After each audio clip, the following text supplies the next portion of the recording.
So good morning. Welcome to Woman at the Wheel. It is Friday, March 10th, and this is the first job I've gotten this week. So another week goes by with no work, and then on the last day of the week I get a job. This is starting to be a pattern, which is fine. I don't mind because it's a $1,000 job. So there's my $1,000 minimum gross for the week right there in one job. So this is all right. I'm just hoping that I can get this done without having to stress out over my time frame, because I have to pick up a trailer in Oklahoma City at 8 o'clock and deliver it in Odessa, Texas before 5 o'clock this afternoon when the store I'm going to closes. So what I'm going to do is I'm going to take a little different route down to Odessa than I did last time, because last time I got into some really crappy traffic on Interstate 10. They've got I-10 torn up all down between Midland and Odessa. Has been for a long time. And it's a giant freaking traffic jam down there. So I'm going to try a little different route and go in from the north of Odessa and see if that doesn't work out better for me, because last time, I mean, I was running pretty late. I don't even think I got there till like right at or right after 4 and into Midland, and then I had to sit in Midland for 30 minutes in traffic.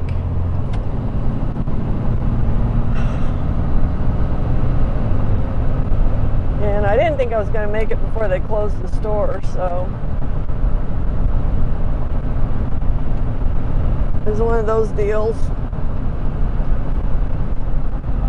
I really don't want to be behind this guy because he's got water flying off of him. I don't know what he did back there, but he's like speeded up to where I don't want to speed to pass him, but he's not going fast enough to get up the hell away from me. So it's one of those deals. I just wish he could get out of the way, you know, pick up the pace a little or something. Maybe he will. He's got pretty much a lead foot, so maybe he'll get going.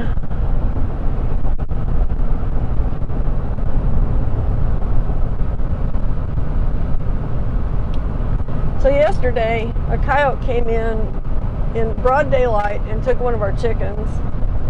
And we would never have known what happened, but Bill had just got done installing video cameras on the west end of the house. We had them on the east end already, but he installed some on the west end.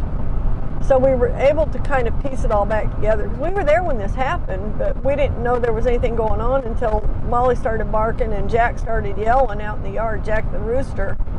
So Bill went out first, because I was actually on the phone with my sister, and then her phone dropped out, and then I was actually paying attention to what was going on. I could hear Jack out there screaming, so I grabbed my pistol and went running out. I thought, what the hell? And it was too late. We didn't know it, but it was already too late. The coyote had already got one of the chickens and taken it away, but we couldn't find her. We couldn't find chicken number 4. And the other 3 were there with Jack, and Jack was there. And so we pieced this all back together by looking at these videotapes. We have 2 different DVRs, one on each end of the house, so we had to kind of go back and forth between them to get the whole story. But this is what happened. And this is why this coyote is going to die. That it has to die, and it's going to die. The first opportunity one of us gets to kill it, it's going to be dead. Be a dead coyote. So right about noon, this coyote comes up, and we were looking at the west end of the house to see this part of it. The coyote comes up, and the chickens are out in the yard, out by a cedar tree where our pet graveyard's at.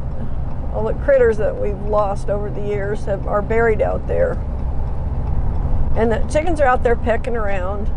Jack the rooster was out with 2 of the hens, and then there was another hen over farther west out by the terrace by the driveway.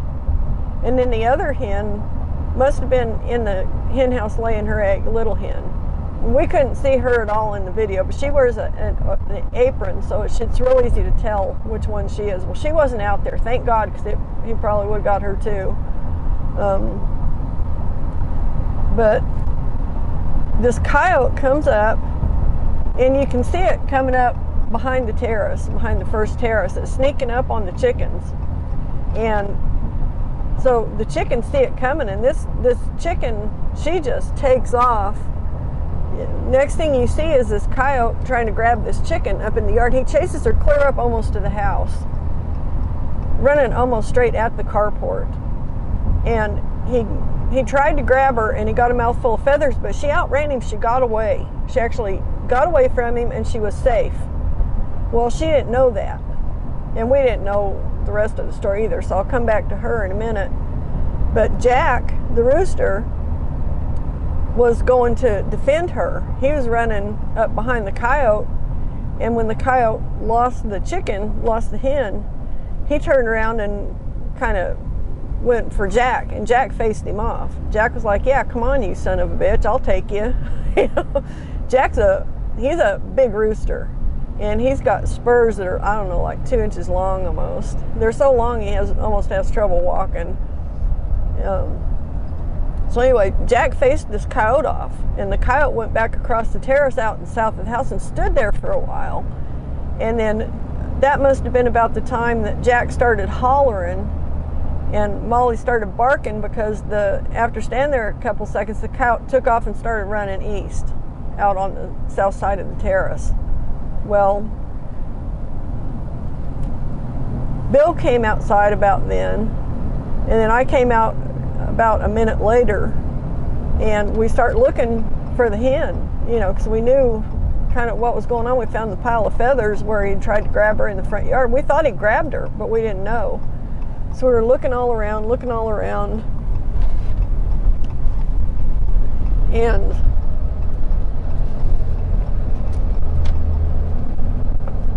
so then we had to go back and review the tapes to figure out what happened, because we never could find her. She was gone. I found feathers out east of the house, and I didn't know if they were old feathers or new feathers, but it turned out it was new feathers. That was her feathers. So son of a bitch got her. So we went back and reviewed the tapes from the east end of the house to see the rest of the story. And this poor chicken was so terrified from that coyote lunging at her and chasing her that she never quit running. She would have been perfectly safe if she would have just stopped right at the carport. I thought maybe she ran up under the truck and hid, or up under the trailer somewhere, but she never quit running. She ran around the north side of the house, clear out past the greenhouse to the east, and she just kept running. She was running for her life. She didn't even know she was safe. She thought it was still getting her. And she ran right back into the same damn coyote when it ran east. So it got her. So this coyote needs to die. This coyote needs to die a swift and permanent death. So Bill went out, talked to the neighbors, and or to the neighbor behind us, because he wanted to track it and see if he could find a den. So we've had coyotes out yipping at night, pretty close in between our neighbor's house and ours. There's probably, I don't know, 1/8 of a mile of pasture between our two places. And all these coyotes been out there carrying on at night, driving his dogs crazy. So he's like, yeah, feel free, do what you want to do out there. If you see them, kill them. And so Bill went looking. He never did find the coyote, but he did find 2 or 3 places where it had stopped and eaten part of the chicken. Poor girl. I hate this coyote with a passion now, knowing what it did to her. It terrorized her, and then it killed her. And that coyote's got to die. It's just got to die. That's all there is to it. I think I would feel better about it if I hadn't seen how she just kept running, and she got away from it, and then she ran right back into its jaws. And it makes me so sick that now I've got a serious vendetta against this damn coyote, and if Bill doesn't kill it, I will. It depends on which one of us gets the first opportunity. And I'm not big on killing animals. I don't usually go around killing animals, but that coyote's going to die. And if it's by my hand, so be it. You know, those chickens don't hurt anybody or anything. They mind their own business. They're just out scratching around in the yard. You know, try and have a little bit of a nice chicken life while they live. They don't live that long. And then this son of a bitch comes in the yard and terrorizes the shit out of her before he finally manages to get her and kill her. So, you know, So what I'm going to do, I'm obviously working today, and Bill's got an appointment that he's got to go to this morning. So I think we're just going to leave the chicken, well, I didn't let him out. I think he's going to leave the chickens in the hen house, open it up so they get air, but leave them in there today. And then this afternoon when he gets back, he's going to take the dogs and go see if he can find these coyotes and kill them. And I hope he does. So he found some interesting stuff yesterday anyway while he was out looking. He sent me some pictures. So he found one spot way out there where there were chicken feathers, so he knew he was still carrying the chicken when he went through there. And then he found this other deal. He sends me these pictures. I'm looking, I'm like, what the hell is that? Was it a head of a dead hog, an old dead hog? Because you could see the teeth on the bottom of the jaw. I was like, is that a hog? Like, yeah, that was a hog. Shit. I guess I should pay attention to what I'm doing here. I need to top off my fuel.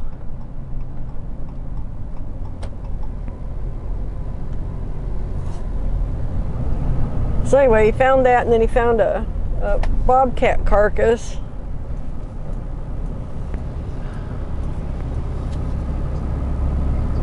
Well, every one of these diesel pumps has got somebody in them, and I don't really have a whole lot of time to be screwing around. Maybe this guy's done, I hope.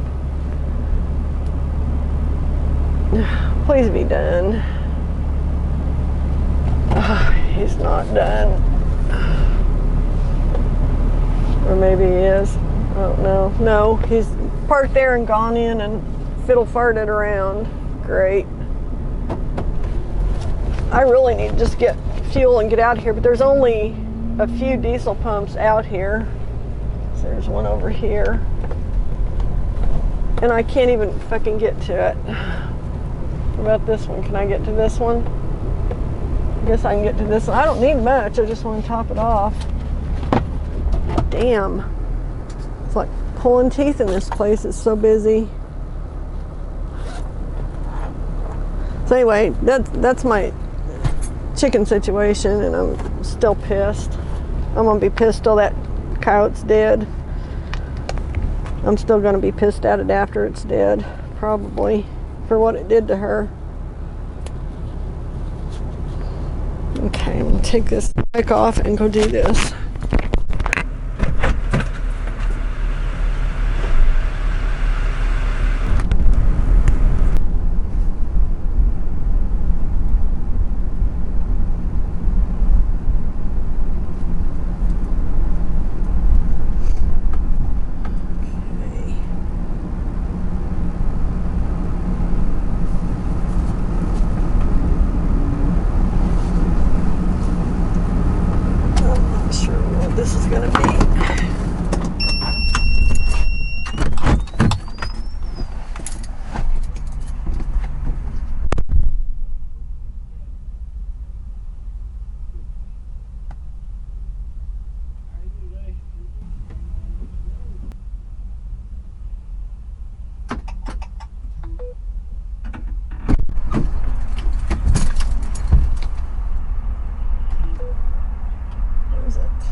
Okay, so I have my trailer on.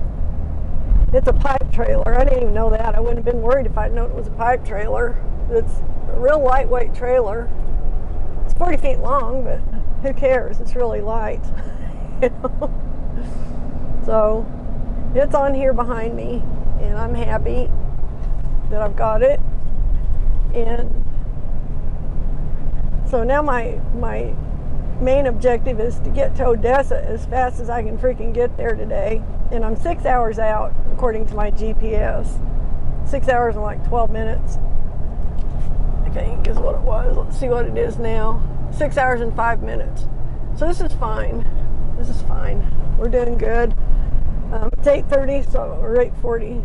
So 9, 10, 11, 12, 1, 2:40. So I should be there by 3 if I don't have to stop for anything. I'm going to have to stop at least once, I'm sure, on the way. If nothing else, to have a pedal break, you know, maybe get a cup of coffee.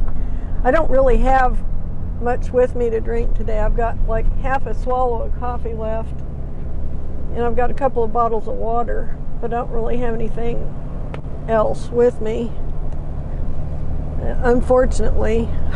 So I'm kind of screwed on the beverage front.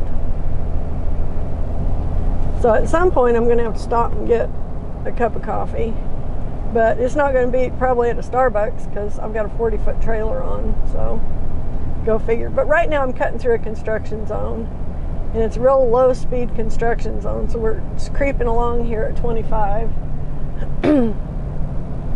creeping. It's hard to drive 25. Did you ever notice that? Especially when you're like on a deadline. It's like hurry. And you're like, no, foot, get out of the get off the pedal some there, buddy. We don't want a ticket in a construction zone. That would be a big no.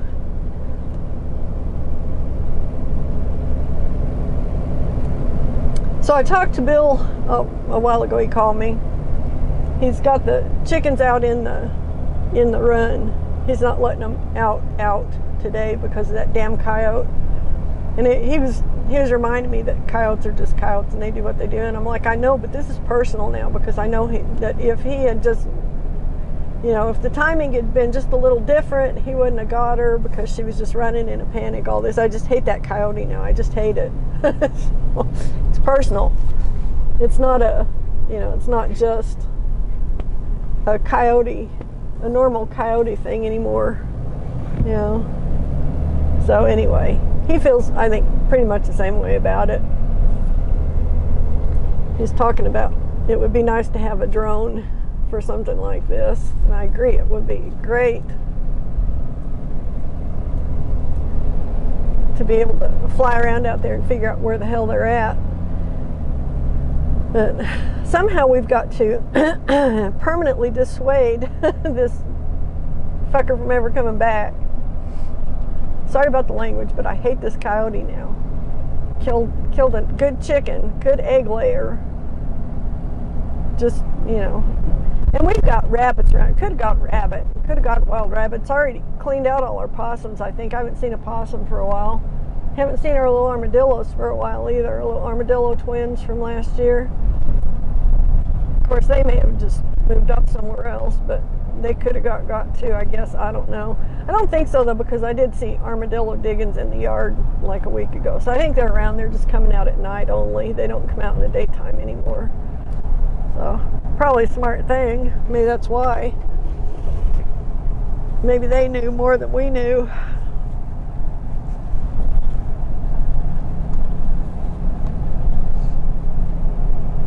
I'll be glad when I get through all this construction. I think I'm about to the end of it.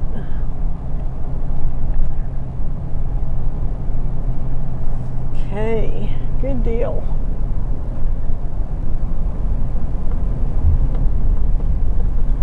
I'm glad to be at the end of it. So this is Mustang, Oklahoma. And I don't usually come through Mustang because it's usually not on the way for me to come through. But what this is, it's a shortcut down to Interstate 44 from the part of Oklahoma City I was at. rather than going clear back into Oklahoma City, which is about, I don't know, 4 or 5 miles east, and then in all that traffic, because there's a lot of traffic this morning. I noticed the eastbound lanes were really sluggish. I didn't want to even mess with that. So this is a really good way to circumvent that, but still get back on I-44, you know, as quick as I can. Because I-44 is where I want to be. It cuts at an angle across from Oklahoma City down to Wichita Falls. And that's where I need to go. That's my quickest path to get headed down to Odessa. Now, generally this route I would run straight down to Interstate 20 and over, but I'm not going to do that today because the last time I did that, I got hung up in Midland, Odessa construction traffic, and it was bad. It delayed me like, I don't know, 30 minutes, almost an hour. Okay, I'm 1 mile over. Jeez, finicky thing. That is a finicky machine right there. I guess I don't blame it. It's its job to be finicky, but still. But this is a really much quicker way to circumvent the whole Oklahoma City mess. And this will take me right down to Interstate 44 here in about, 10 more miles. And it's good 4-lane highway the whole way. So, ooh, pretty car, El Camino. It's an oldie.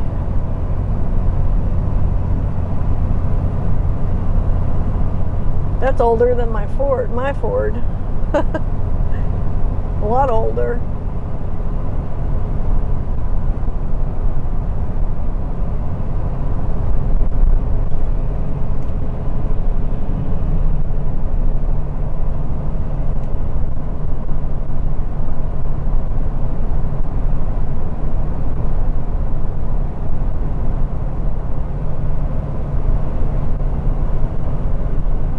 So I'm just looking back here, the crank handle for this thing's wiggling around some, but it is in the mount, so I guess it's okay. I'll just have to kind of keep an eye on that. Doesn't look like it holds it very tight. Should not be a problem. It's stowed, it's just looking a little loose back there.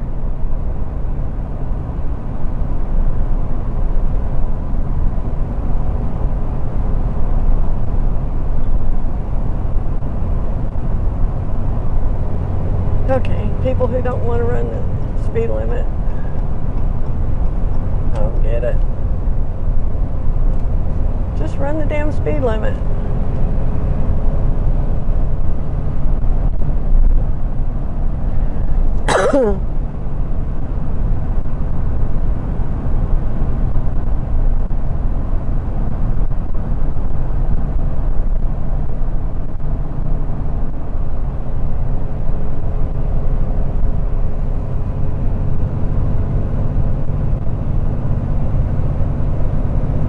So this is an ideal trailer to be hauling, actually. I mean, even though it's really long, it is long, but it's very light. It's got single wheel axles, 2 of them.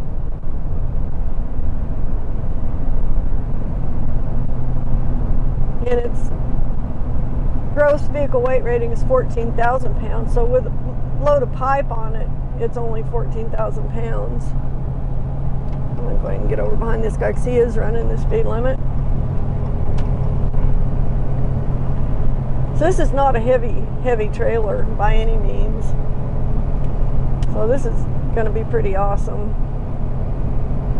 So I was watching YouTube yesterday, and there was a video of some guy on Interstate 70 up west of Denver, up in the mountains there. I think it was west of Denver. It would have to be. It was in the mountains. Duh. So there are no mountains east of Denver. The west of Denver, some guy's up there, and I guess it's him and his wife in a pickup truck pulling a little travel trailer, and they wrecked the shit out of their their whole rig. The trailer rolls, the truck flies across the road, bounces off the guardrail and bounces back into the road, and it was a mess, a real damn mess. And they said that what caused the wreck was they hit a pothole. I'm thinking that'd be a hell of a pothole. So, I mean, obviously I was not there. I'm not going to argue with them, but that would have to be one hell of a pothole to make you lose complete control of your vehicle and then go careening across 3 lanes of traffic and hit a guardrail and roll your trailer.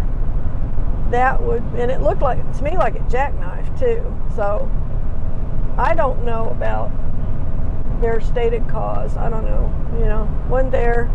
I did see the video. You'd have to look at it and see what you think.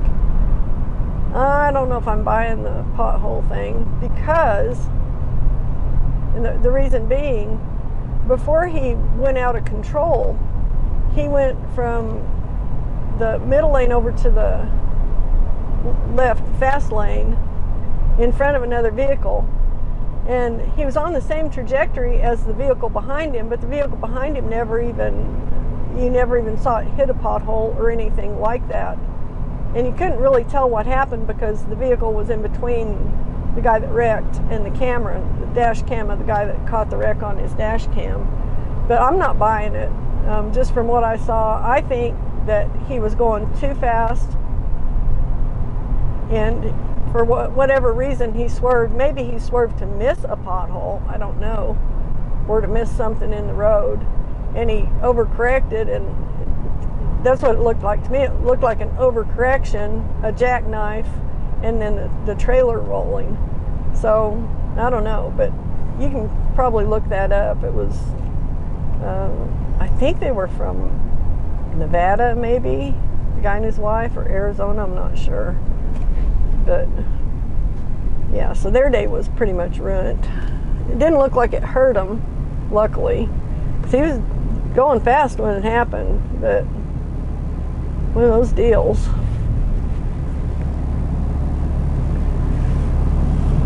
But it made for an interesting video, just trying to kind of analyze it and figure out what was going on, because it wasn't the best vantage point with the vehicle in between the videoing guy and the wrecking guy. But it was still enough that I did not see what they said happened. I couldn't see it. Now maybe you're sharper than I am. Maybe you look at it and be able to see.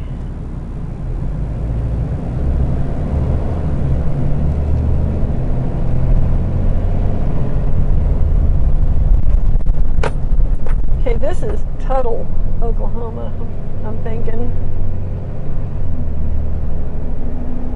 that we just have come through.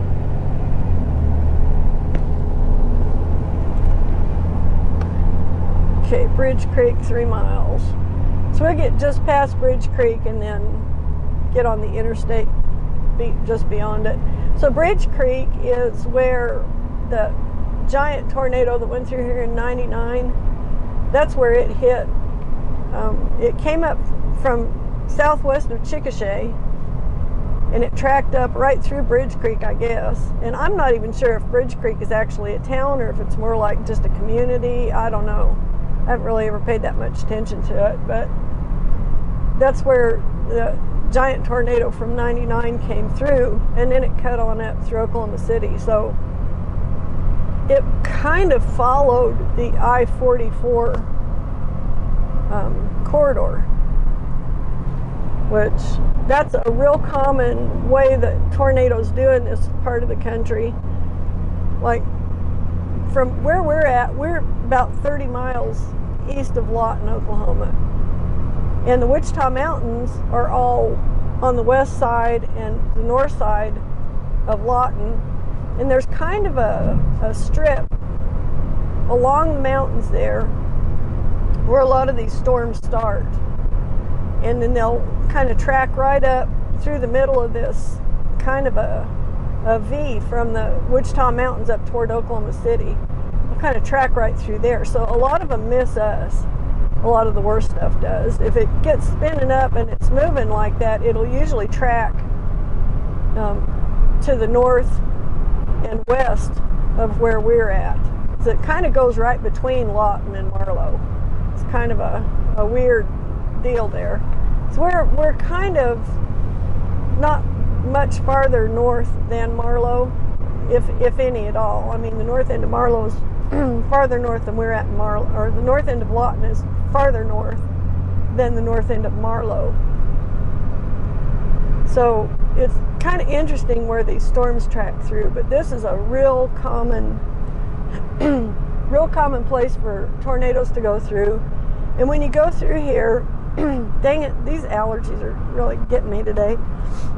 When you go through here, look at the trees, because you can tell where past storms have gone through and busted limbs off the tops of these trees. And you can see this over on Interstate 44. When you're just about this distance south from Oklahoma City, you can see a lot of the trees over there are still showing a lot of tornado damage. And that's because every few years we get a big one that goes through and it runs right through this same area. So it never ceases to amaze me. So this is Bridge Creek, and I'm looking now, I'm seeing a bunch of house roofs over here to the left of me in the trees. It never ceases to amaze me that these people pick this spot, put in these fancy high-dollar houses, and then they keep coming back and rebuilding them every time there's a tornado that goes through here. It just, I don't get it. It's just bizarre to me. I would be like, oh man, this is where a tornado came through. I'm not going to build a house there.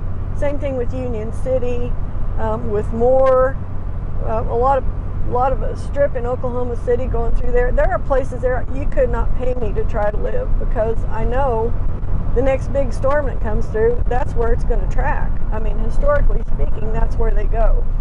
And it's like Tornado Alley's kind of been expanded by meteorologists to encompass all of Oklahoma and Texas and, you know, the Midwest and all that. But there is a small tornado alley here. It's a very specific streak where these storms go through, and that's it. So this right here is one of the places that the big ones will go right through here. So I don't understand why people want to live right here. It seems crazy to me, but what do I know? You know, I just don't get it. And it's not like all of Oklahoma gets the same intensity of storms or the same frequency of storms. So, I mean, there are specific areas in this state that get hit repeatedly over and over and over and over again, and other places that may occasionally have a little bit of activity, but nothing even remotely close to what goes right through this middle stripe, going right kind of alongside Interstate 44. So, uh-oh, I got something falling off the back of this trailer. What the hell's this? What have we got going on here, I wonder? This is interesting. Oh, I see what it is. Why is it doing that? The peg brake? I gotta go back there and fix this. Damn it.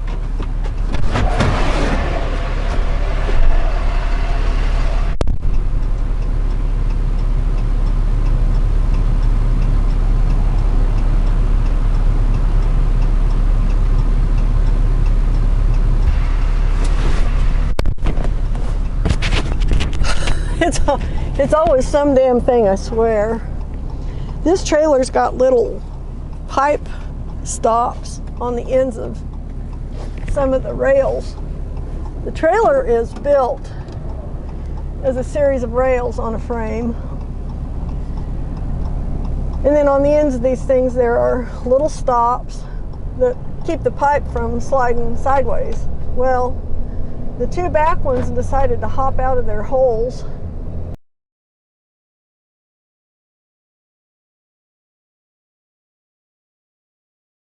and were just dangling by their chains.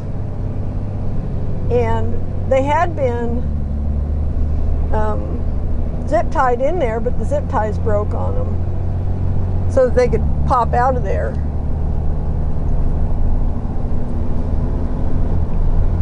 So the back of that trailer is vibrating pretty hard because the road's bumpier than shit, and I'm sure I hit a few bumps that were just enough to give it a good bounce and toss them out of the hole. So it's a peg sitting in a hole.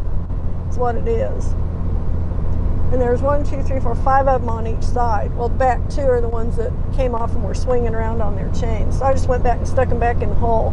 I may have to do that more than once on this trip when I go over some rough stuff.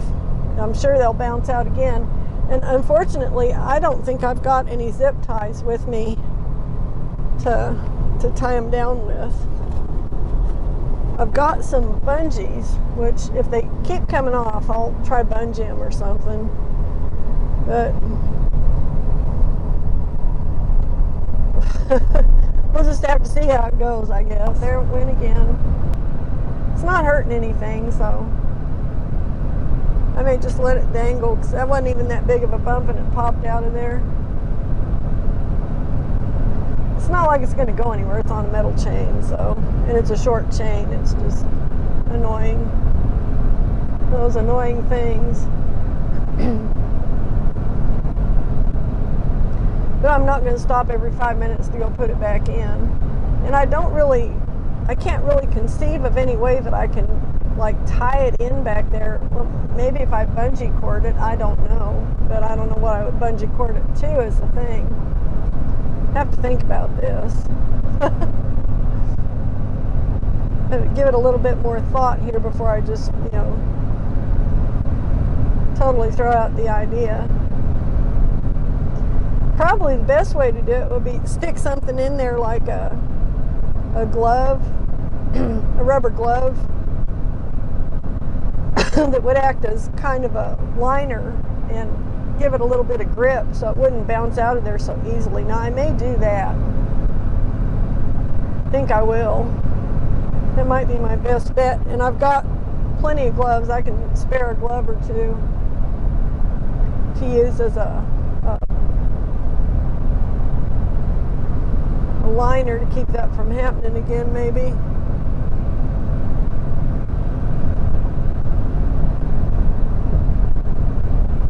Okay, since I'm looking good on my time, I'm going to go ahead and stop up here, address this issue, and see about finding something to drink that's not instant coffee.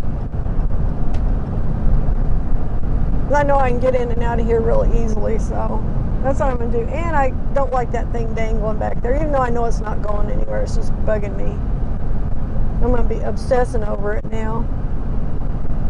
Even like a paper towel stuck in there would probably be enough to keep it lodged, to just keep it from sliding out so easy. Let's see what I can do about it. Might try a bungee. I might be able to bungee it down, make it a kind of a permanent deal for the rest of the trip. I'll try that first, since I've got some little bungees in here. I've got all my little bungees. And I don't think I'm going to have any trouble with the ones further up on the trail. I think it's just the back ones where the most bouncing is going on back there. Because the back end of this trailer is bouncing around quite a bit. It's pretty bouncy, and this road is rougher than shit, as you can see. Oh, come on. Gosh.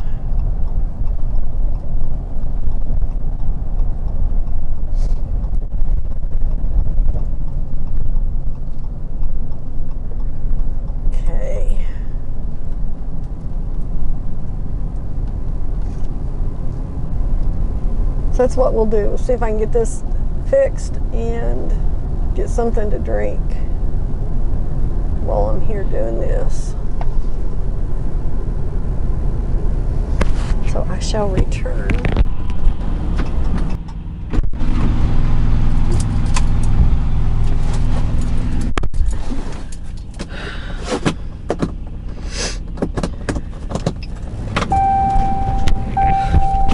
Okay, so I think I got the pegs problem solved with bungees. But unfortunately, all of their machines are broke down in there. So I've got no coffee. And I just got disgusted and said to hell with it. Which I tend to do sometimes. I don't want to spend all day in there worrying about getting something to drink. I'll have to find something later, I guess. I'm okay for now. Are you having to go on the Sky Bridge? No, I don't go on that. You only go on that if you're coming from the other way. If you're coming up from the south, you have to get on that. So, I don't have to go on it today. Oh, okay. Yeah. I just got out from getting my shot. Cool. How was it? Oh, it was alright. I've been getting the same nerves. She's gotten really good at giving that shot. Well, good. Yeah. That's what you need. Somebody who's good at it.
So what are you doing now? Just heading home, or?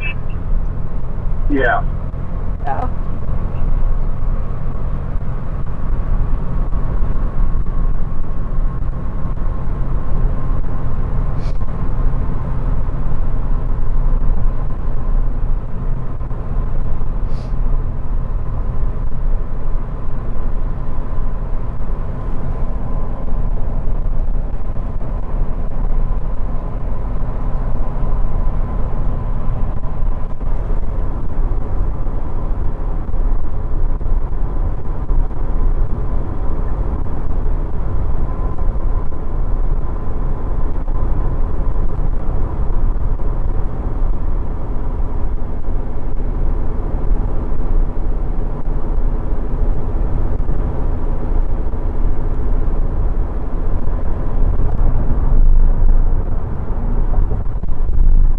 Oh boy.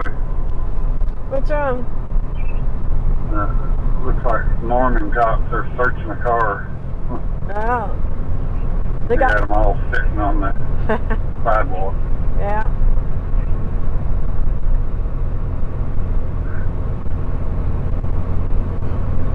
That was one of the things I liked doing most as a cop. Yeah. Yeah. So I usually found what I was looking for.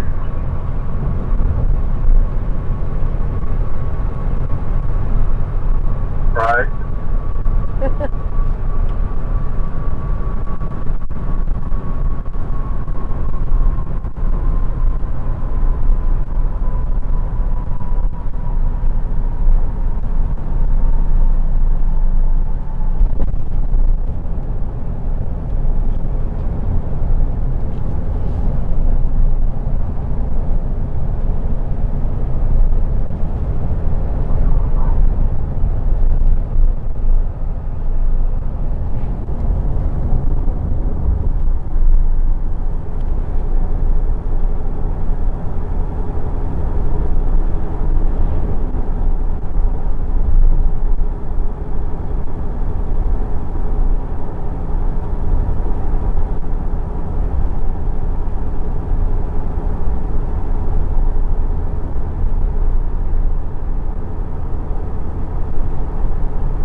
hate this GPS.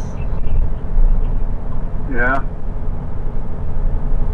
What's it doing to you? Well, it makes everything more difficult because it won't just let me avoid interstates. And I want to avoid Interstate 20 because last time I came down here, it was a fucking nightmare. You know, it was dead stop traffic in Midland all the way to Odessa. So I guess I'm just going to cut across where I feel like cutting across. Because I'm going to go over and go in the back way. I'm not going anywhere near Interstate 20. Right. But I would like it if my GPS would just let me knock out Interstate 20 as an option, and then it would find me a better route, but it won't do that. It'll let me go in and put in avoidances, and even custom avoidances, but it won't actually avoid them. On your phone GPS? No, on my car GPS, my truck. Right. So I fight with this thing all the time. It's just fucking miserable.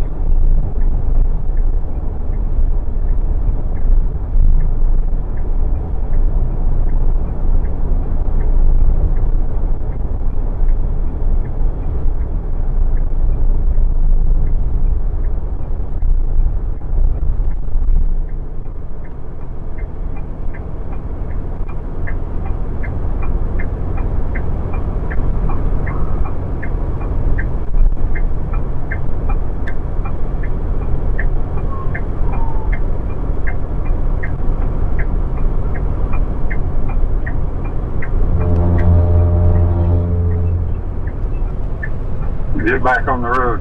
I am.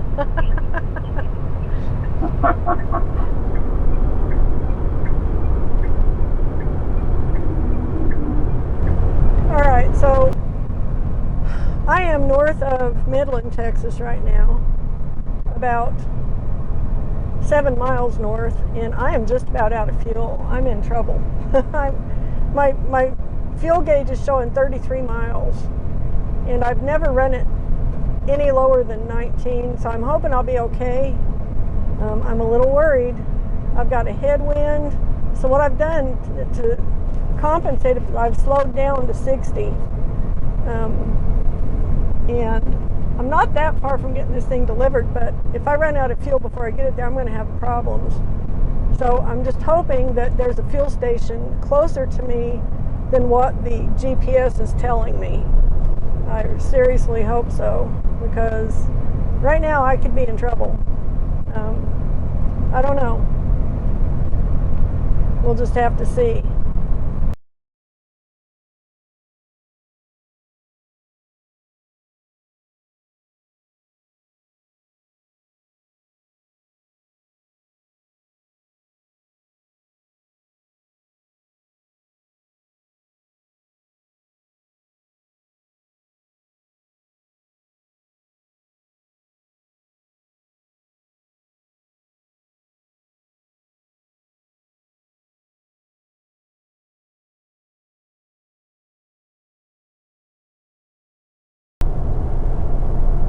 Really concerning. I'm really concerned. I'm starting to get into businesses, though. I think we're going to be okay if it'll just hang in here for another little bit. I think that's a fuel stop right down there. Question is, can I get in there with a 40-foot trailer on? That's going to be an issue because I'm getting into town. Oh, there's one on the left for sure. Okay, we're going for that one. Sorry, guy. I don't know what I'm doing here, clearly, so you're just going to have to bear with me. God, I hope I can get in there. They do have diesel. I don't even care how much it is at this point. I don't have the luxury of giving a crap about the price. I just need to be able to get in there to get to it and get some fuel in here before this thing stops running. Okay, it's high, but it could be worse. I'm not going to fill the whole thing up. I'm just going to put enough in here to get me through if I can get into this parking lot. We will see. I might be able to do it. Put it this way, if anybody can, maybe it'll be me. I don't know. But I've got to try. So I don't have any choice. I've got to get fuel on board. And I've got to do it soon. I think I can get in there. It's going to be tight, but I think I can get in. If I have to back out, I don't care. I've only got one trailer on. Come on, light, please. Please, please, change, would you? Let me go, thank you. Oh my gosh. Okay. Okay, now I just gotta hope I don't run out while I'm sitting here waiting. If I can get in here. I might not be able to make it in here. I'm gonna have to go around. I hope I can go around, or I'm gonna be screwed, as they say. Maybe I'll be able to do this because they've got car wash here, so man, I've just got to get to a diesel pump no matter what. That's my whole goal right now. Guy, you're getting in my way. Actually, get out of the way. I've got a serious issue here. Serious for me, maybe not for him. Okay, at least I made it. I've made it to the damn diesel pump. So, hallelujah and thank you, God. And I mean that sincerely. I've been praying to get in here and do this. Now, this trailer is so freaking long. I'm going to have to jockey it around a little bit just to get it fully in here because that truck was in my way. So now that he's moved, I should be able to pull wider. This is awful. This is really shitty. Really, really shitty.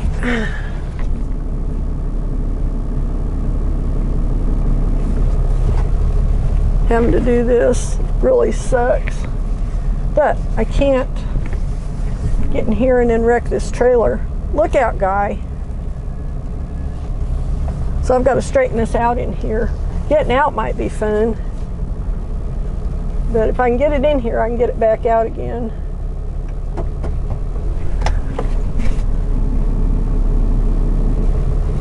As long as I don't have somebody come in and block me while I'm backing in here, I'll be okay.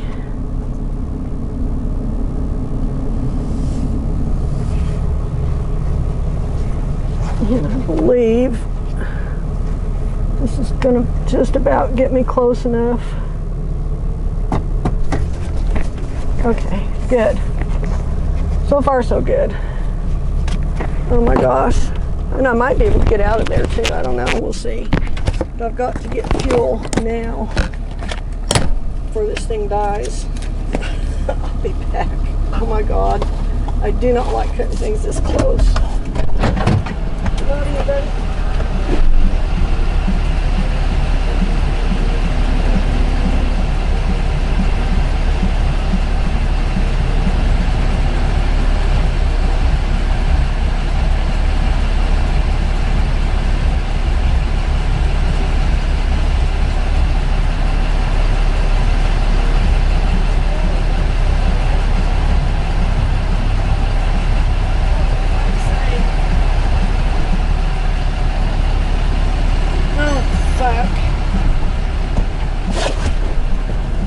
I'm starting to get pissed.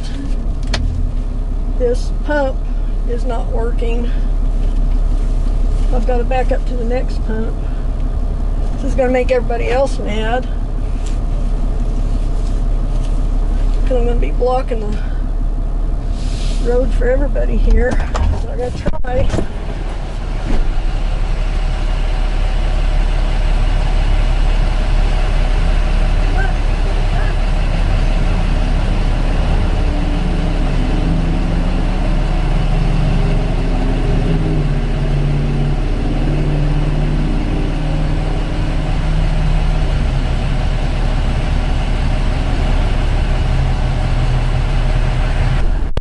Okay, now I'm just almost in a panic here because I have to get fuel. I do not have a choice.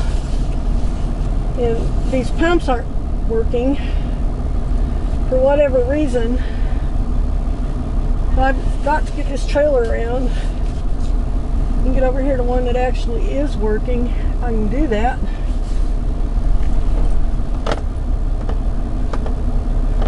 Okay. Well, let's see, is this one working? I kind of expect this one not to be working.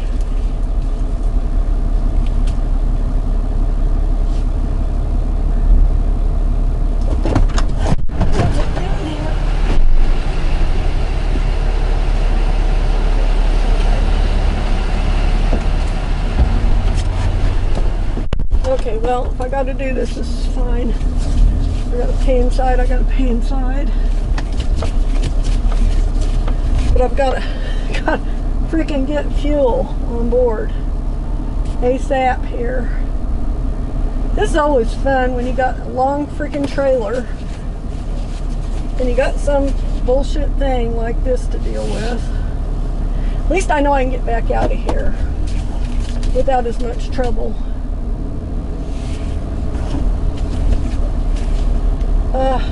Damn it.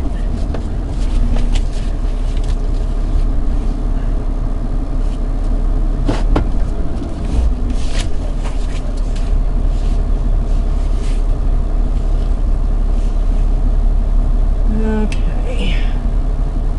Look, guys, just don't get in my way, please. You can see that I'm struggling here to get this placed correctly. Sometimes people can just be so unfucking helpful. Okay. My God. I don't know how you're supposed to do this if freaking things won't work. Pay inside.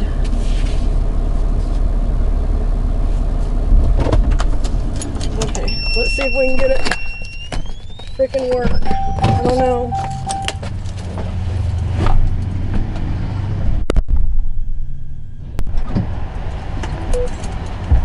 Holy shit. Okay. It's all good. They turned the pump on for me for 50 bucks worth. That'll get me going. And I can get back out of here just the same way I came in. So that's good.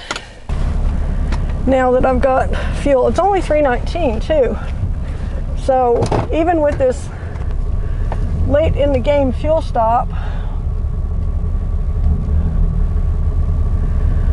if I can get out of this parking lot, which I think I can if I go back out the way I came in. I mean, I got in. Hopefully I'll be able to get out. If I can't, I must be doing something wrong, I think. But it's a different configuration. So I'm making left-hand turns, which I have a little more leeway with left-hand turns. Thank God. But why they don't make these parking lots more accessible for people with trailers, I don't understand. Unless they just don't want customers with trailers in here. And that may be. Maybe they're just, I don't know why they wouldn't, but I don't think they do the way they act. Okay, guys, I'm coming out whether you like it or not, so, you know, you're just going to have to wait on me. So by taking this back route, I added 33 minutes. This is my exit. I added 33 minutes of drive time plus the 15 minutes or so, or 10 minutes, 12 minutes it took me to stop and fuel up back down the roadways. And I was getting way low on fuel. I was starting to get kind of worried. Actually, starting to get more than kind of worried. I was getting very worried. So, yeah, that was not good. I don't like letting it go that far. But here we are. It's all good. Aside from not having the air conditioning, even though it's clearly running, it's not blowing. I'll address that when I get this trailer off of here. I want the longest turn radius I can get, so I'm going to the far outside lane. Because this trailer has, the wheels are pretty far back on it, and it's a slow tracker, so it's tracking pretty wide. that means it's more dangerous than one with a shorter distance between its wheels and the back wheels of the truck, or between the fifth or the gooseneck of the truck. That's my pivot point, is the gooseneck. Okay, now I'm just going to go ahead and get over here because I know I need to get over here. So here's my destination, and I'm just going to have to have enough room to get in here. And to do that, I have to get over to the right. So this person behind me is going to be pissy at me because they're wanting to go around me on the right, which is not a lane, it's the shoulder of the road. But I've got to get in this skinny gate. Okay, and we are in. So I will be back.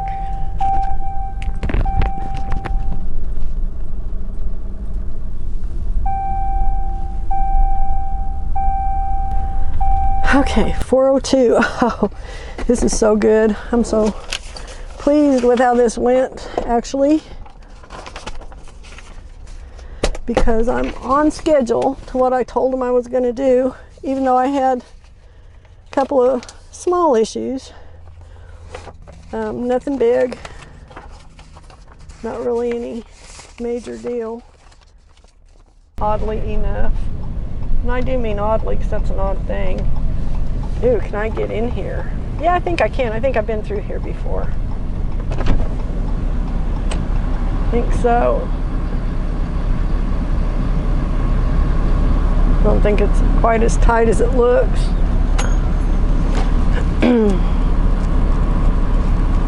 Okay, I need money, honey. Lots of it.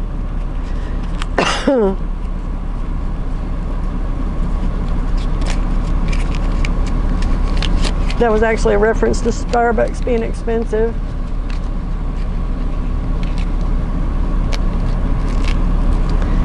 That's a job that I would not do right there. Hauling a full-size semi into tight little spots like this to deliver shit. No, thank you. I have enough trouble with just, you know, horse trailers and stuff. I don't need that kind of headache. And it would be a headache, I'm sure. Probably a major headache.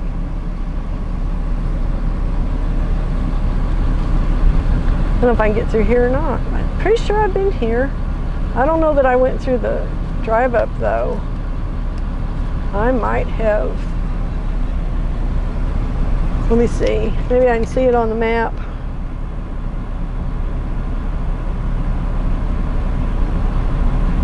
Come on.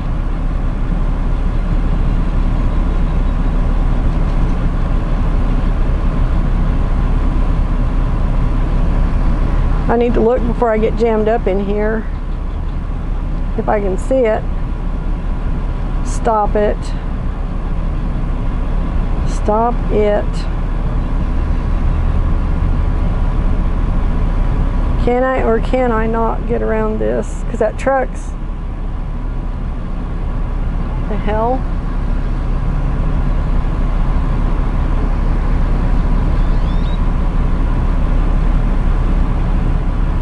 That's the back of it there. I don't know. It's a tight turn. I might have to curb it going through there.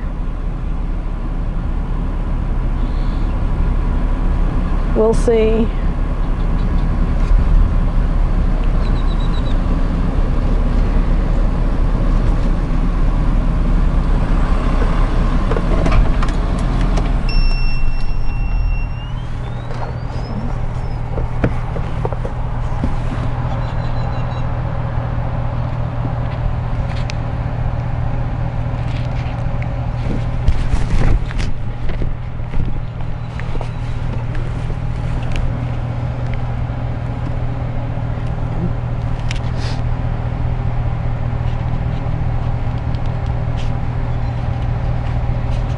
One thing about it, if I have to curb it, I don't have to curb it much because that's the only turn. So. Thank you for choosing Starbucks. My name is Tim. What can I get you started with today? Can I get a bacon and gruyere egg bites? Which egg bites, I'm sorry? The bacon and cheese ones.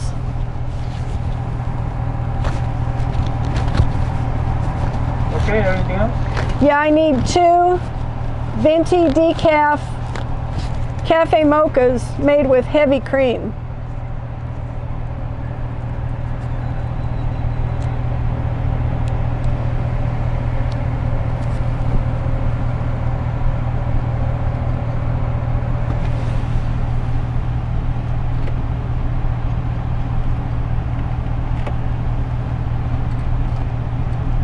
Enough to make.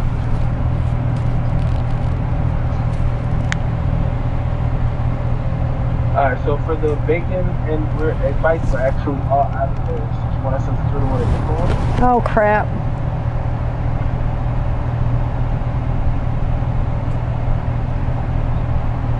Are the kale and mushroom ones, are those actually the whole egg, or is that just egg whites? Are they what, I'm sorry? Do they use the whole egg in the kale ones, or is that just egg whites? I'm not completely sure. I believe I don't think they're egg whites. If Okay. I'm not mistaken, but I could be wrong. Okay, if you've got those, I could take one of those then. Okay, and then for your mocha, you said venti mocha decaf and what else? With heavy cream. Made with heavy cream. 2 of those. Okay, 2 of them, and they're gonna be hot, right? Yes. Anything else? That'll do it. Excuse me? That will do it. That's all. Alright, go ahead, close to the window. Look at them. Thank you.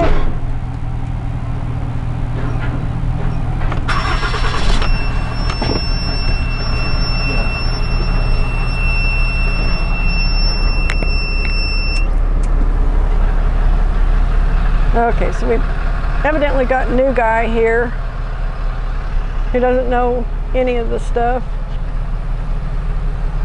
He was doing okay. He's just kind of lost. I don't blame him. It's a different language.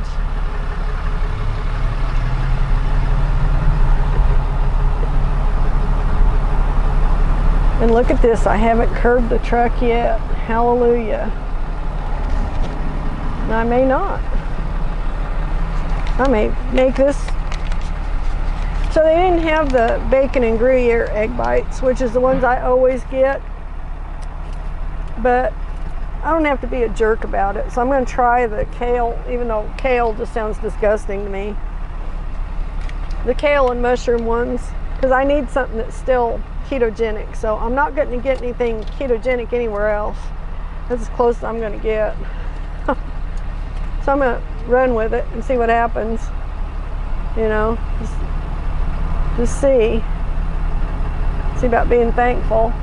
Okay, and I think I cured the dashboard vent problem. I'm getting a little bit, well, I'm getting a little bit out of it. I'm not going to push it. I'm just going to be glad for what I can get today. You know, some days you just got to be that way. Not be so demanding and be a little bit on the grateful side.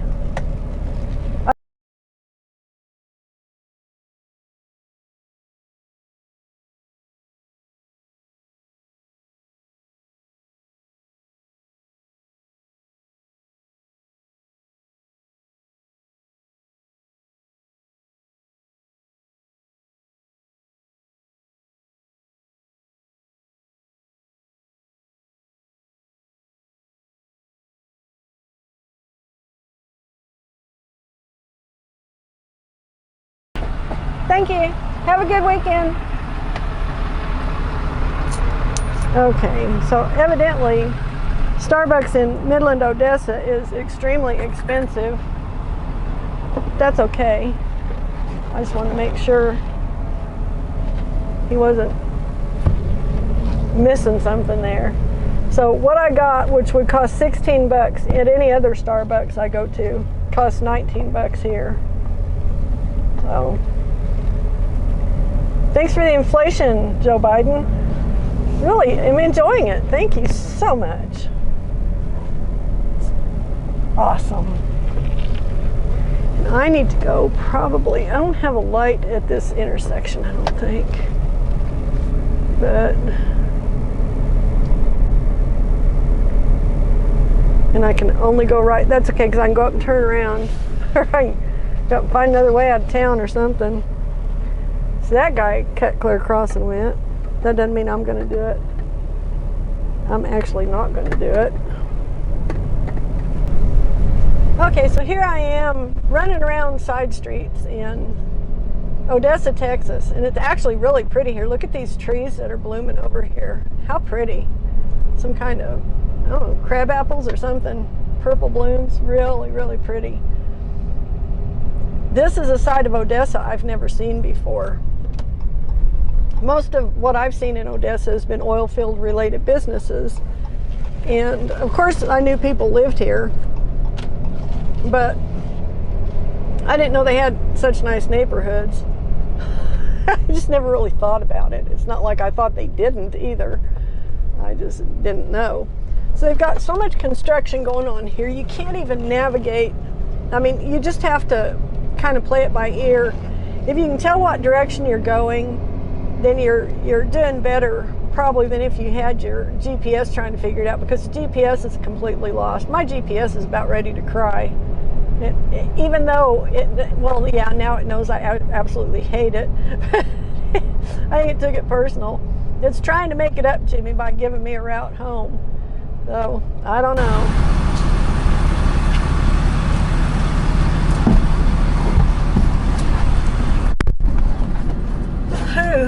All right. Okay, we're making progress. I've got a full tank of fuel. Just need to write down my numbers here real quick. 34.907 gallons for 1:30:52. Okay, good. Now I can get home on this, no trouble. No trouble whatsoever. Get home and then some. So my deal right now, the reason it's so busy here is because it's Friday afternoon and everybody's leaving town. They're trying to get the hell out of here to go do something fun. Get away from work, you know. So it is a freaking madhouse. Every place I've been has been pretty busy. And the traffic's just been really steady busy.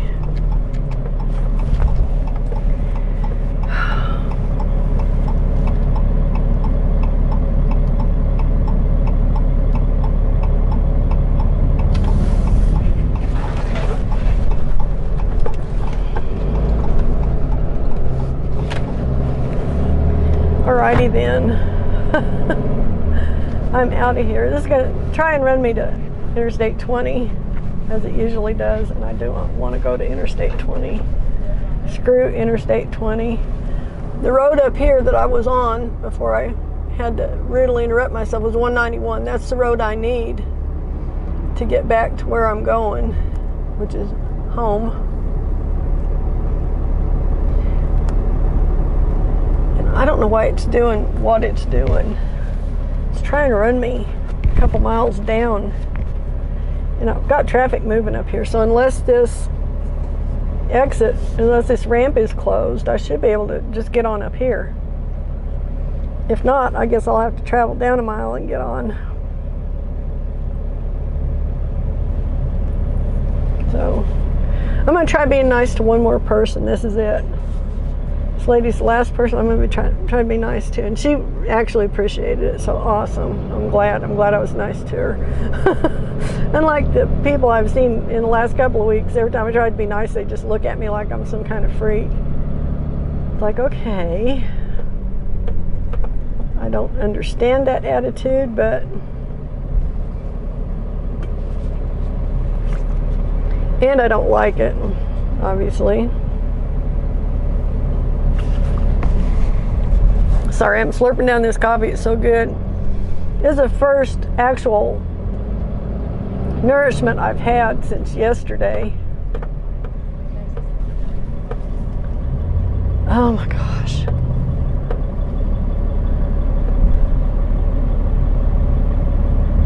Okay, I really would like to get across here, but I'm probably not going to make it. Looks like everything's jammed up. This is the problem with Midland, Odessa right here.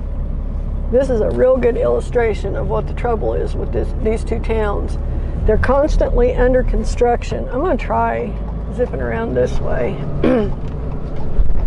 They've been under constant construction as long as I can remember, which means for about 12, 14 years. And they're terribly difficult to navigate because they have so many things closed down that if you're not from here, you have no idea what they've got closed or what they don't. So it really makes things difficult. It's extremely frustrating. That's the best way I can put it. It's just really frustrating trying to get in and out of this place. You're okay until you hit the Midland city limits, and then all of a sudden time stands still, and they've got roads closed off that don't need to be closed off, that shouldn't be closed off, that they don't tell you are closed off. There's just a lot of stuff going on that makes it very difficult to navigate, and I know I'm really complaining because it's a big pain in my butt. That's why I'm really complaining. So I'm going to run up here and hopefully be able to get on the interstate soon. Because my GPS is completely lost. It has no idea where I'm at. I lost it a mile ago. Might be catching up with me now. So I should be able to get up here on the service road and then hop up on 191. That's my intention. See what happens. I couldn't even get to the intersection on the other road there. It was backed up for an entire block. I'm just going to go around this way. To hell with all that. Get on down here a ways. Get out of the congestion. I'm over it. Completely over it.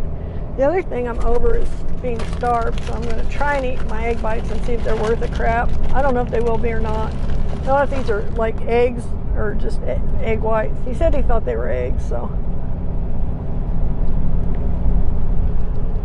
Okay.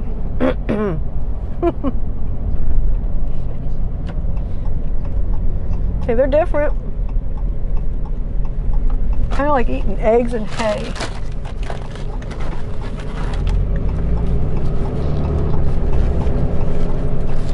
I'm trying to be open-minded about this because I need the food. I need the protein.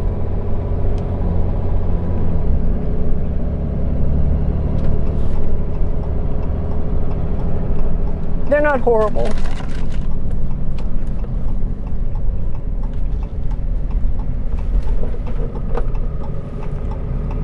I'm kind of big on textures, and the texture's funky because of all the kale. But they're not terrible.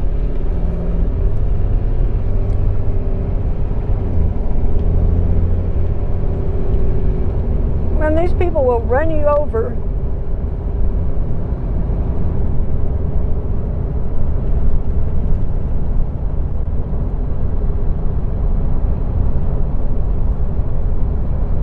Here's a good example. Nothing said this exit was closed. This is the exit that they said was open. And it's clearly not.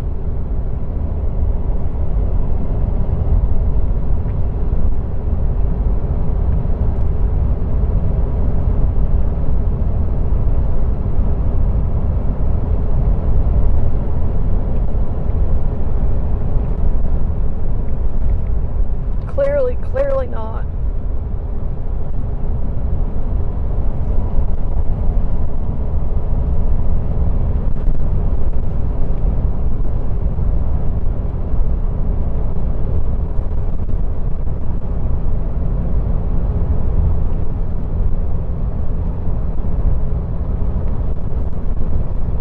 This is not bad. It's not as good as the bacon Gruyere version, but it's not bad. It's not as appetizing to look at, and it's got a little bit of a funny texture because of all the kale, but they're not bad. I mean, it's pretty decent. It's not my first choice, but it's not a bad second choice.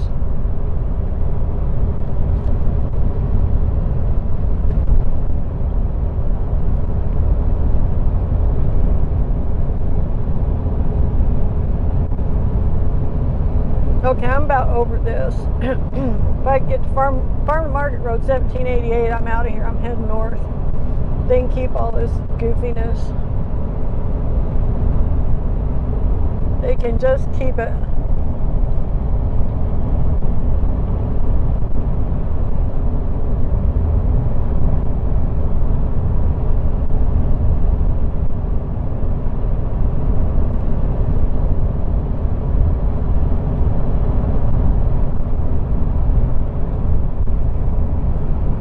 So I heard something funny this morning that might explain why it is so hard to navigate from Midland to Odessa and from Odessa to Midland.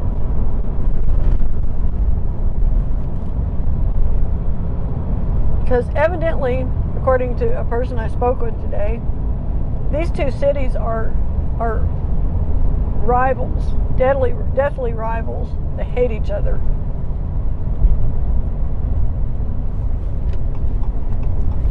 There's $4.71 that Pilot. That's $1 more than I paid a gallon. They are so gouging people. To hell with you, Pilot. Oh God. I'm glad that I had the skill enough to get that trailer in the other gas station and not have to use Pilot.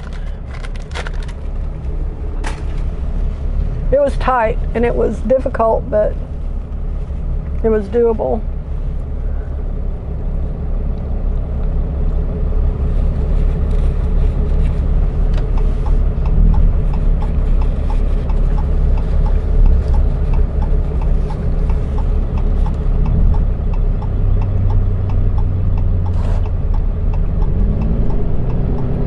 So this is the same road I came in on.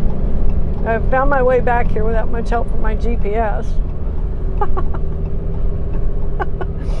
Oh, I know. Get those digs in while I feel like it. This is really sad to me because my old Garmin GPS was really awesome. It was a great GPS, best one I ever had. And it was made for trucking also. So when I got this one, I thought it was going to be as good.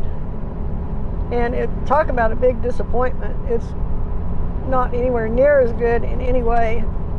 And it's worse than any other GPS I've ever had in multiple ways. So I'm over it.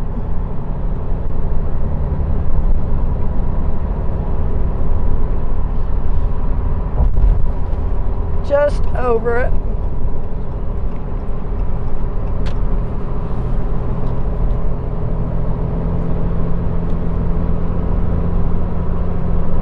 My air conditioning is working.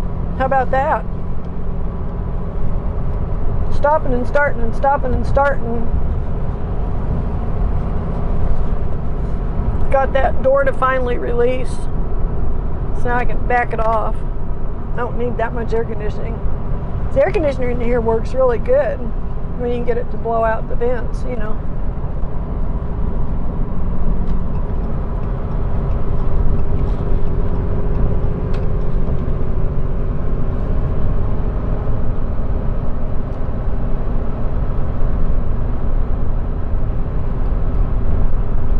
Well, it was a white knuckle ride into town thinking I was going to run out of diesel. I guess I have to do that to myself once every 10 years. Just so I know what it's like to be that anxious-ridden, that anxiety-ridden, that anxious about, you know, the potential of, like, really screwing myself over. I won't do it again.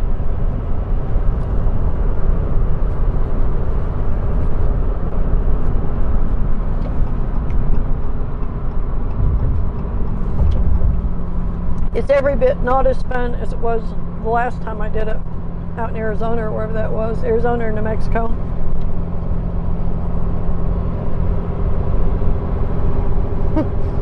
That time I was pulling a set of doubles.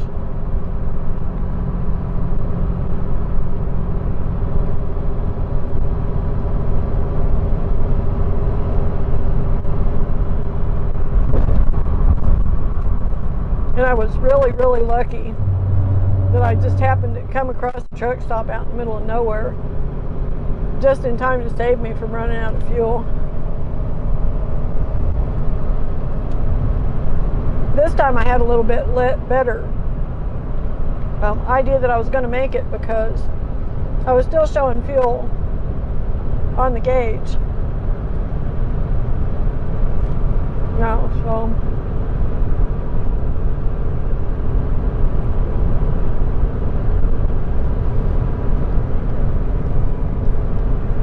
what is with my fuel mileage on this thing?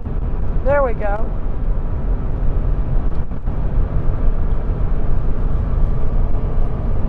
I should have a tailwind now because I think the wind was blowing out of the south when I came in.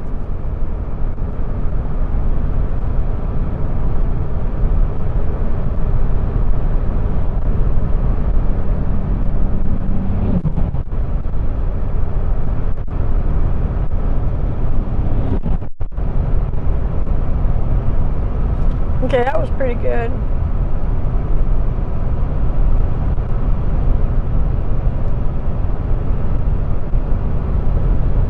So Starbucks has 3 different kinds of egg bites. They got my favorite, the bacon and Gruyere cheese.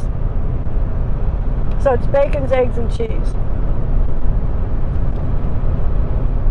They've got this kind, the kale and mushroom, and it's whole eggs, not egg whites, whole eggs, kale and mushrooms. And those are pretty good. They're not as good to me as the other ones, but they're not bad. They're pretty good. The third kind they've got are made out of egg whites. There's no yolk in it. So to me, there's no purpose in eating it if there's no yolk. The yolk is what has all the nutrients in it.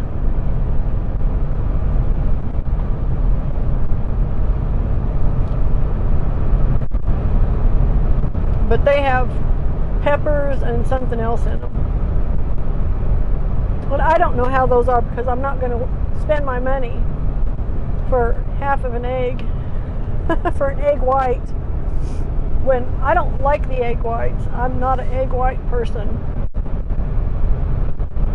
I either cook my eggs scrambled so there is no showing egg white, where I eat the yolk out of a fried egg and leave the white, feed the white to the dog or whoever's around that likes them.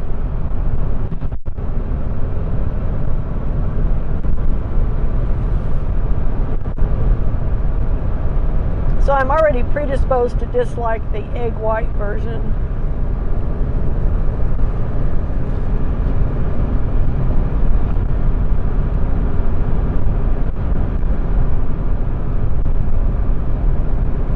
So at some point I've got to put my dash or my glove box back in. I pulled it out of there to work on the air conditioning ducts, to reach back in there and see if there was something I could unlatch or something. Couldn't find anything, but I couldn't get it to go back in, so I just set it on the floor. I was like, that's enough, I'm done. I'll fix it when I get home. So I'll probably do that tomorrow, put it back together.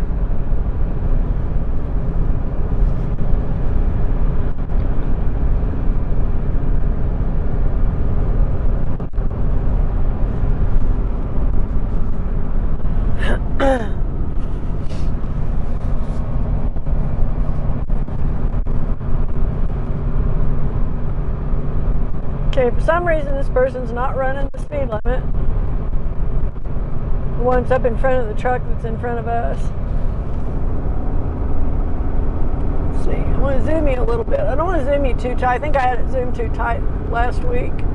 And on turns and stuff it looked really weird because it looked like you were clear up on the other sidewalk when I was going around corners and stuff. That was just a zoom effect of the camera. That was not where I was actually driving. Just to make sure. So I'm using a little less zoom today. Try a little more moderate zooming.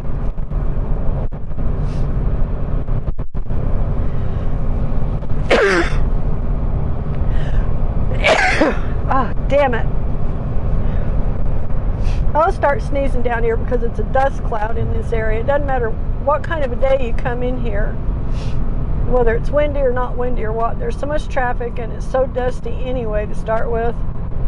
If there's not dust blowing in the wind, it's like this over here getting kicked up by vehicles or machinery or whatever.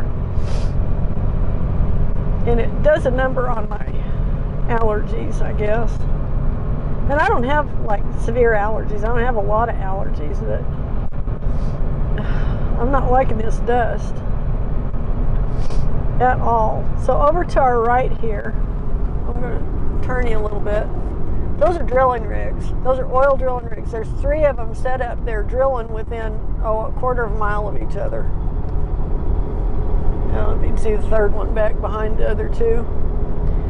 This is how they drill for oil around here. They put their wells 600 feet apart. That's what's required by law, I think. I'm pretty sure. They can be no closer than 600 feet, or 660 feet, which is 1/8 of a mile, I think. Pretty sure.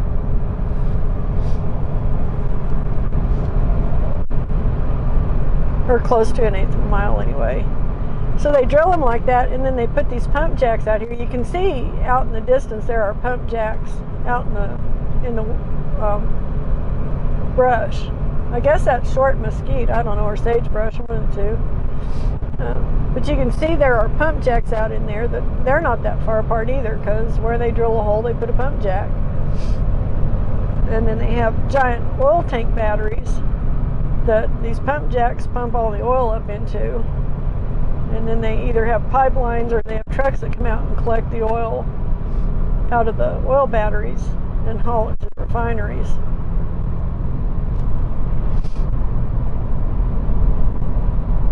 So there is oil exploration, oil drilling going on in this country, I guess is my point. We're not having a bust in the oil field by any means, but oil prices are still really high. So, you know, the oil companies, it's worth it for them to drill for new deposits when the oil's that high. If the price of oil goes really low, then they quit investing money in drilling for a while until the price goes back up.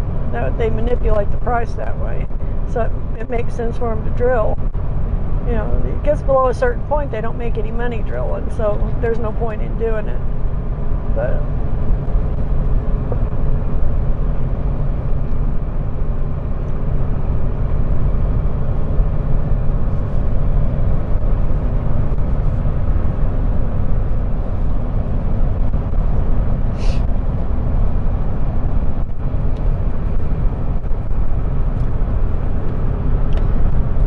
see if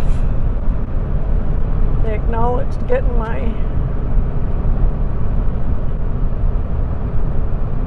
no, they didn't. Okay. Alright, well.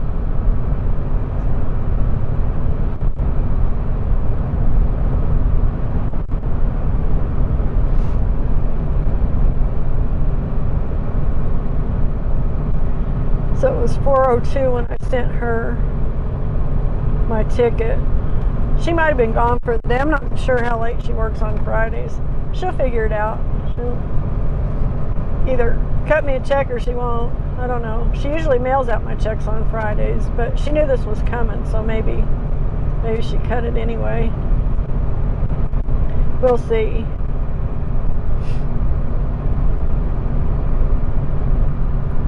I mean, she's got plenty of time to do it. I should say she mails it out the next Friday for the last Friday. So she's got plenty of time all next week until Friday to get that and get it sorted out. So I'm not going to worry about her not acknowledging it, because she often doesn't after hours, and I don't blame her. I wouldn't either. She's got a kid, or at least one kid. She's got stuff to do besides, you know, babysit a bunch of truck drivers. So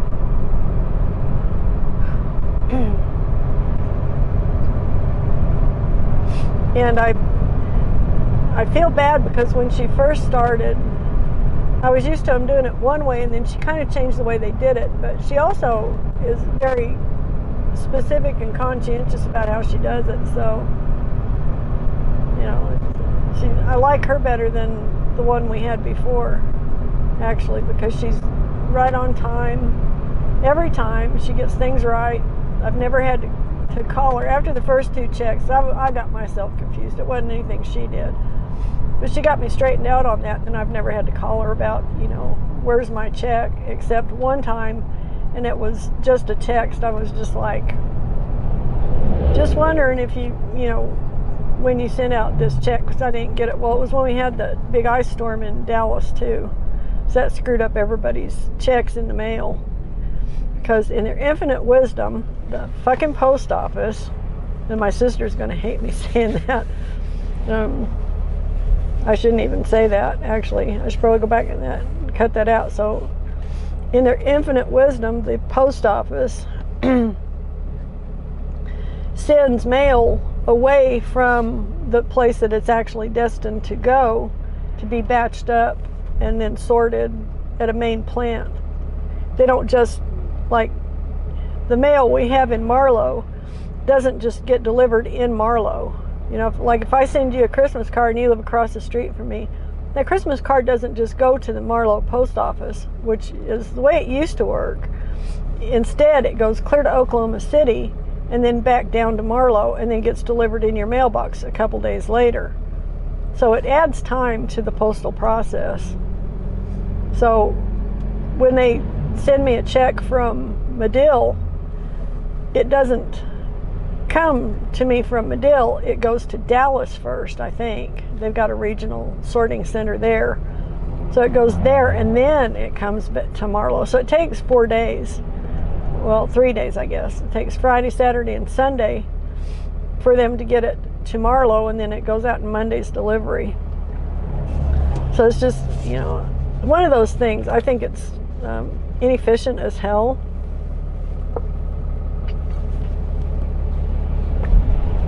I'm going to have to cut all this out too because I'm criticizing the post office. I'm not allowed to do that.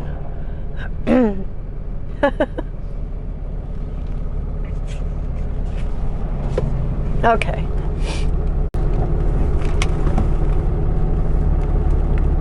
All right, so I'm back.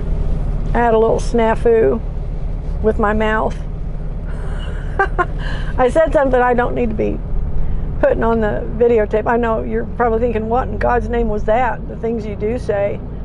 Well, it was something, it wasn't bad. It was just, I have a family member who works for a certain entity, and I was criticizing that entity in a roundabout way, and I don't want to do that because I don't want to get that family member aggravated at me for criticizing that entity. And that's as vague as it can be, and that's the way it's going to stay. So anyway, I'm going to change the subject from what it was before. So this is where we're at. We're pulled up here at this intersection. It's taken forever to cross here because the traffic, you know, it's Midland.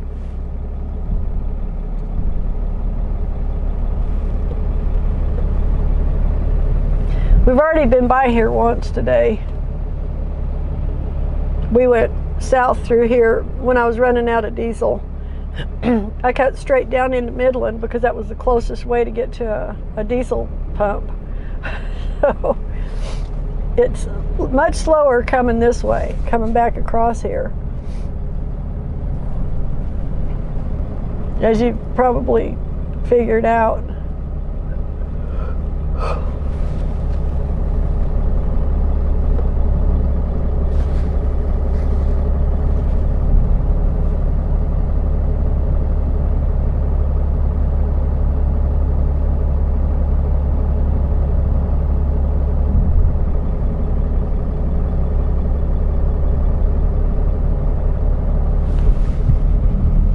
So we're just playing hurry up and wait to get on 349. Right now I'm on Highway 349, but 349 business route's off to the right, and 349 the highway is off to the left. So that's why we're jammed up here. I don't know why they don't put like three-way stops at these bad intersections like this. This is very much akin to the Duncan Y, how it's set up. You've got, you know, a stop sign, and then you got people all trying to cross, and you got traffic not stopping from that direction or either direction. And these people are flying. They're not doing like 50 going through here. They're doing 70 going through here. The speed limit out here is 75. So that's why you have to be really careful crossing there, because they'll come up out of nowhere and hit you.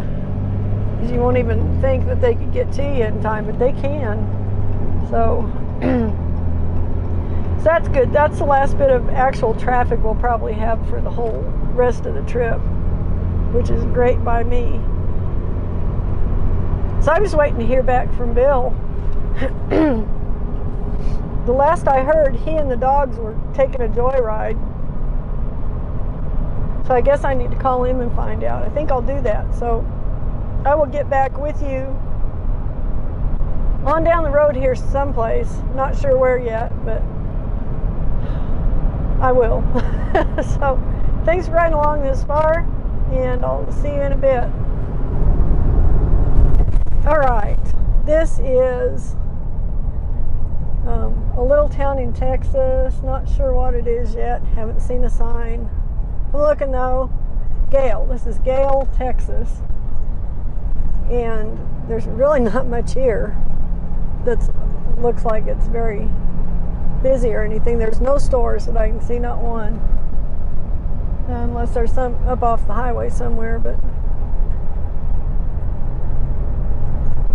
not a convenience store in sight. They have a little RV park.